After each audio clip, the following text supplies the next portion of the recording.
शेर खान और शाहिद अली को एक छोटा सा कमरा दे दिया गया था जहां 2 चारपाइयों पर बिस्तर लगे हुए थे। खाना खाने और आराम करने के बाद वो सदर तंजीम रशीद अहमद के कमरे में आ गए। रशीद अहमद ने एक नक्शा खोलकर दिखाया।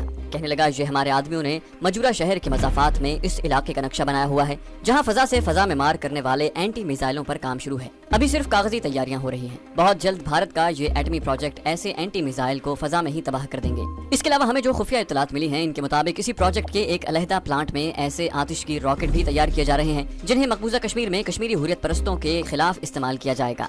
इस लिहाज से भी इस प्लांट को तबाह करना जरूरी है। मुजाहिद शाहिद अली ने पूछा, क्या ये सब कुछ किसी खुफिया जगह पर हो रहा है? रशीद अहमद बोला, नहीं, उन्हें खुफिया रखने की भारत को ऐसी कोई जरूरत नहीं है। ये एक खुली जगह पर आर्सेनल फैक्ट्री है जिसके चारों तरफ खारदार तार की 10 फुट ऊंची दीवार खड़ी है और जहाँ दिन रात फौजी जवान गश्त लगाते रहते हैं। सिक्योरिटी का इंतजाम बेहद सख्त है और सब कुछ फौज के पहरे और निगरानी में हो रहा है। कोई गैर मुतल्लिका आदमी फैक्ट्री में दाखिल नहीं हो सकता। शेर खान ने सवाल किया, क्या डॉक्टर पिल्लाई इसी फैक्ट्री में बैठता है? रशीद अहमद ने जवाब दिया, हाँ, ये दक्कन का ब्राह्मण साइंसदान और पाकिस्तान का जहरीला दुश्मन इसी फैक्ट्री में बैठता है। हकीकत में ये शख्स इस सारे प्रोजेक्ट का असल दिमाग है और इसी की रहनुमाई और निगरानी में यहाँ सारा काम हो रहा है। शेर खान ने पूछा, क्या हमें पता चल सकता है कि ये डॉक्टर पिल्लाई किस वक्त फैक्ट्री में आता है और कहाँ रहता है और इसके रोजमर्रा की मामूलात क्या हैं? रशीद अहमद बोला, इस शख्स के बारे में कुछ ब्रीफिंग आपको सरहद पार पहुंचा दी गई थी। मैं एक बार फिर बयान किए देता हूं कि ये शख्स गैर शादीशुदा है, उम्र 40 से 1 साल ऊपर ही होगी, अय्याश तबा आदमी है। अगरचे अपने शोबे में बड़ा होशियार है और प्रैक्टिकल न्यूक्लियर फिजिक्स में डॉक्टरेट की डिग्री भी ले चुका है। शाहिद अली ने कहा, हमें बताया गया है कि उसके नाग मंदिर की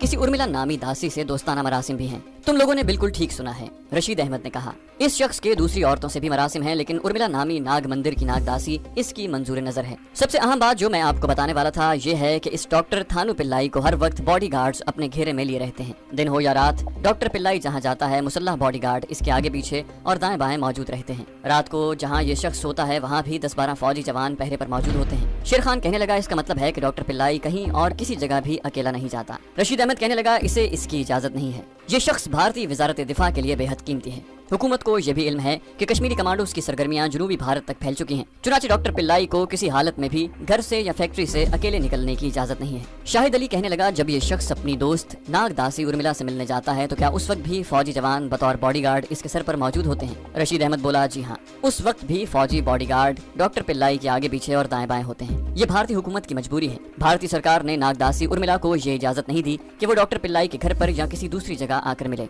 इसकी बजाय सरकार ने डॉक्टर पिल्लाई को मजबूरन ये इजाजत दी हुई है कि वो नाग मंदिर में जाकर नाग दासी से मुलाकात कर सकता है। शेर खान कहने लगा, इन हालात के पेश नजर हमें अपना दायरा अमल नाग मंदिर के इर्द गिर्द खींचना होगा। रशीद अहमद ने कहा, मैं भी यही सोच रहा हूँ। शाहिद अली जो बड़े गौर से ये सारी बातें सुन रहा था कहने लगा, इस नाग मंदिर का हुदूद अरबा क्या है? क्या इसके इर्द गिर्द जंगल है या मैदान या पहाड़ी टीले हैं? रशीद अहमद बोला, ये इलाका तुम्हें दिखा भी दिया जाएगा। ये साहिल समंदर ही है लेकिन जहाँ जंगल नहीं है। छोटे छोटे पहाड़ी टीले और चट्टाने हैं जिनके दरमियान खुश्क रेतीला इलाका भी है और दलदल भी है, क्योंकि पूरनमाशी के वक्त समंदरी लहरें इस सारे इलाके में आती जाती रहती हैं। डॉक्टर पिल्लाई की रिहाइश कहाँ पर है? शेर खान ने पूछा। रशीद अहमद ने कहा, वो एक फौजी कैंप की बैरक में रहता है। वहाँ से वो बख्तरबंद गाड़ी में फैक्ट्री जाता है और उसी बख्तरबंद गाड़ी में वापस आता है। ये सारी सिक्योरिटी कश्मीरी मुजाहिदीन के कमांडो एक्शन के खौफ के मारे की गई है। भारत की वजारत दिफा कम से कम उस वक्त तक डॉक्टर पिल्लाई की सख्त हिफाजत करना चाहती है जब तक कि उनके एटमी प्लांट का ये प्रोजेक्ट मुकम्मल नहीं हो जाता। रशीद अहमद ने मुस्कुराते हुए कहा, एक आदमी चाय लेकर आ गया। मेरा ख्याल है पहले चाय की एक प्याली पी जाए, उसके बाद बातें होगी। और वो खामोशी से चाय पीने लगे।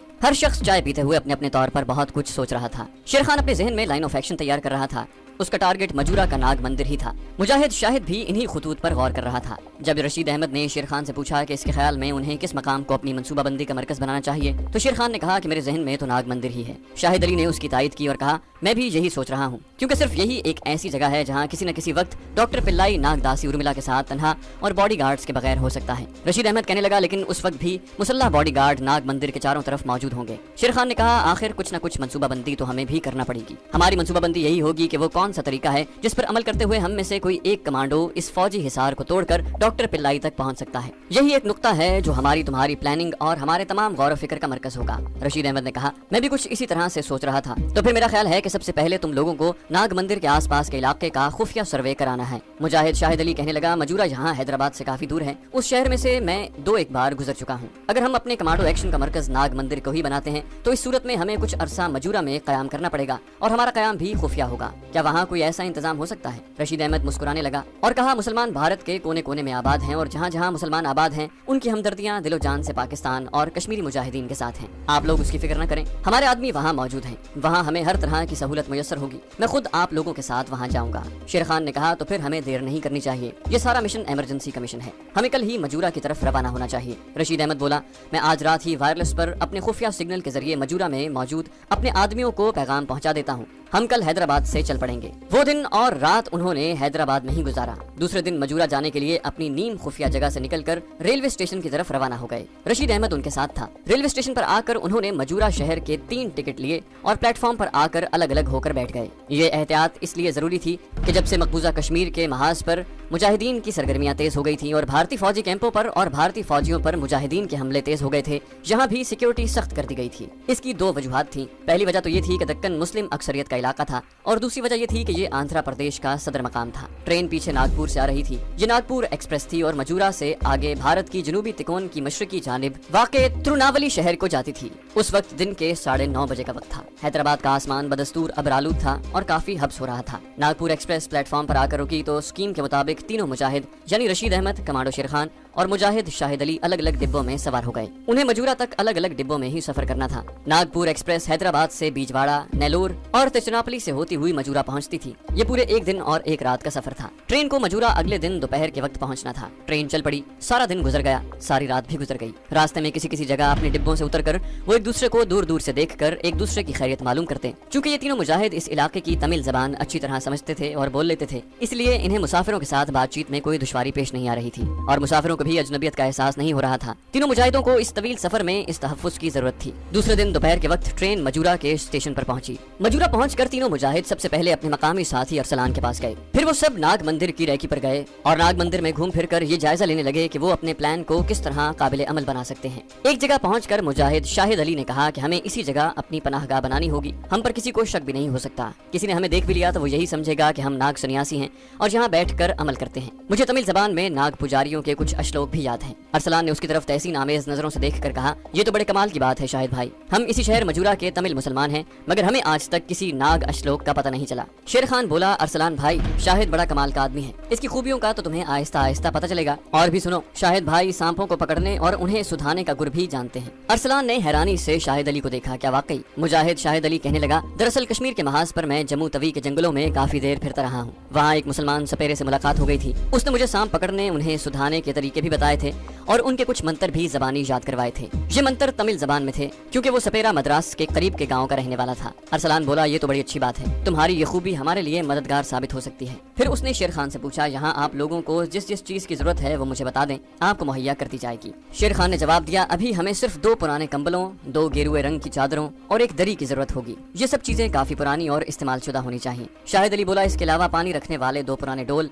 और सबसे बढ़कर ये कि अगर सुपेरों वाली एक बीन मिल जाए तो बहुत बेहतर होगा। अरसलान हंस पड़ा, कहने लगा, क्या यहाँ सांपों का तमाशा दिखाने या सांप निकालने का इरादा है? शाहिद अली मुजाहिद ने मुस्कुराते हुए कहा, जरूरत पड़ी तो ऐसा भी कर लेंगे, हमें तो अपने मिशन को देखना है, अपने मिशन के लिए जो काम करना पड़ा करेंगे। अरसलान ने कहा, इसमें क्या शक है। ठीक है, अगर आप लोगों ने ये जगह अपनी पनाहगाह के लिए पसंद कर ली है तो ये तमाम चीजें आज शाम को ही यहाँ लाकर रख दी जाएंगी। किसी असलहे वगैरह की जरूरत हो तो वो भी बता दें, आपको हर किस्म का असलहा मिल जाएगा। शेर खान बोला, मेरा ख्याल है कि अभी ये नौबत नहीं आई, जब वक्त आया तो असलहा भी ले लेंगे। अरसलान कहने लगा, कंबल शाहिद भाई ने बिल्कुल ठीक तलब किए हैं क्योंकि समंदर करीब होने की वजह से यहाँ रात को खुनकी हो जाती है। पीने का पानी आपको इन चट्टानों में कहीं नहीं मिलेगा। पानी रखने के लिए आपको मिट्टी का एक मटका भी पहुँचा दिया जाएगा। उसके बाद वो वहाँ से वापस अपनी खुफिया पनाहगाह में आ गए जहाँ तंजीम का सदर रशीद अहमद उनका इंतजार कर रहा था। शेर खान ने उसे सारी सूरत हाल बयान की और बताया कि उन्होंने न सिर्फ नाग मंदिर के इर्द गिर्द का गहरी नजर से जायजा लिया है बल्कि एक गार भी देख लिया है जहाँ वो अपनी आर्जी खुफिया पनाहगाह बनाना चाहते हैं। इसकी वजह यह है रशीद भाई के, शाहिद अली ने कहा,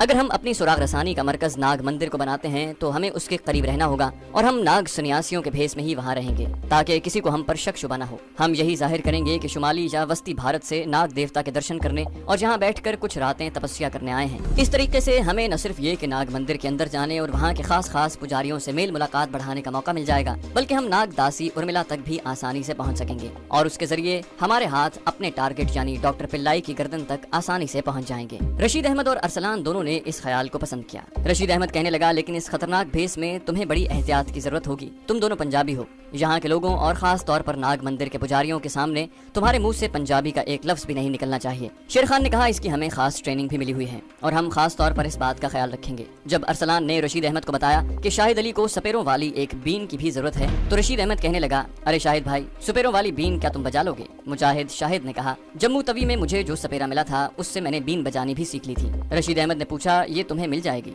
یہ بتاؤ کہ اب تمہارا پلان اور تمہاری اسکیم کیا ہے؟ شیر خان بولا، اس پر میں اور شاہد علی آج رات غور کرنے کے بعد انشاءاللہ کل آپ کو بتا دیں گے۔ بالکل ٹھیک ہے، اس موضوع پر انشاءاللہ کل بات ہوگی۔ رات کو شیر خان اور مجاہد شاہد علی دیر تک غور کرتے رہے کہ انہیں اپنی سراغ رسانی اور ارملا ناگ داسی کے توسط سے اپنے ٹارگٹ ڈاکٹر پلائی تک پہنچنے کی مہم کا آغاز کہاں سے اور کس طریقے سے کرنا چاہیے۔ آخر وہ ایک نتیجے پر پہنچ گئے اور انہوں نے ایک پورا منصوبہ تیار کر لیا۔ اگلے روز صبح انہوں نے مجورہ کے مجاہد ارسلان اور حیدرآباد دکن کے مجاہد رشید احمد کو اپنے منصوبے سے آگاہ کر دیا۔ ارسلان نے انہیں بتایا کہ ان کی ضرورت کی ساری چیزیں ناگ مندر کی چٹانی غار میں رات کو پہنچا دی گئی تھی، مگر تمہاری سپیروں والی بین ہم نے اپنے پاس ہی رکھ لی تھی، وہ تم جاتے ہوئے یہاں سے اپنے ساتھ لیتے جانا۔ شاہد علی بولا، میں وہ ساتھ ہی لے جانا چاہتا تھا۔ رشید احمد کہنے لگا، جہاں تک تمہارے کھانے پینے کا تعلق ہے، ہمارا ایک خاص آدمی جو خود بھی سادھو جوگی کے بھیس میں ہوگا دونوں وقت تمہیں کھانا پہنچا دیا کرے گا۔ وہ اس علاقے کا آدمی ہے اور چٹانوں کے تمام خفیہ راستوں سے واقف ہے۔ شیر خان نے کہا، ہم کمانڈو ٹائپ کے جفاکش مجاہد ہیں، تھوڑا سا کھا کر بھی گزارا کر سکتے ہیں، آپ لوگ ہمیں صرف خشک چیزیں